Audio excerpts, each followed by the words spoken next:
Well, it is Autism Acceptance Month, and researchers are finding greater awareness and more advanced diagnoses these days. Joining us now to talk more about this is Executive Director of Autism Society of Colorado, Jennifer Korb. Thank you so much for being with us. Thank you for having me today. Yeah, such an important topic and impacts so many families we know here in Colorado. So tell us a little bit about what Autism Acceptance Month is about and why is this so important?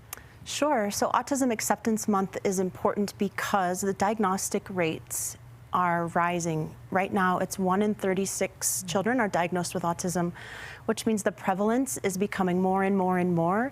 And as we have more and more and more families are impacted by this.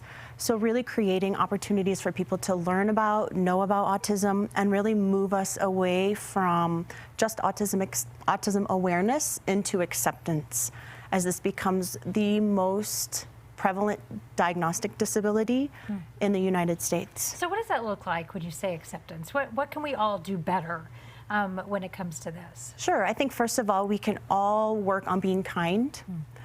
Understanding that people's brains work differently, and just because they may look different than we do or behave different than we do, working with kindness and always meeting people in kindness is the first step for any of us. Secondly, I think be curious. Learn about autism, learn about some of the signs and symptoms so that you can know and understand if you meet somebody with autism. And third, I think, is be supportive. Every person wants to be part of a community and wants to be part of a community where they belong. So if you have people in your life with autism, be supportive. Help them become part of our community.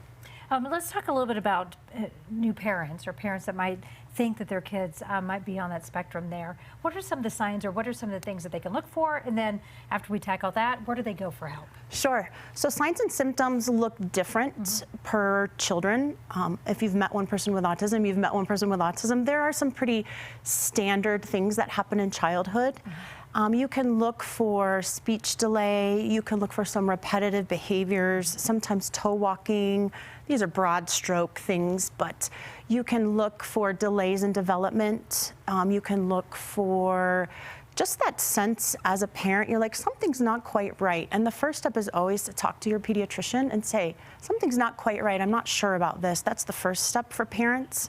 And then second of all is to seek that diagnostic information. And once you do that, research has proven over and over and over, the best thing is to get young children to therapy as quickly as possible. Yeah, we say that in all areas, right? Absolutely. As soon as we can become aware of it, we'll diagnose it, then we can get the help and the education that we all need to move forward. Absolutely. Make sure all the kids succeed. Jennifer, thank you so much for being with us and raising awareness about this month. We so appreciate it. And you can watch all of our interviews on our website at cbscolorado.com. Michael. Well, Karen, a popular concert venue is expanding and working on a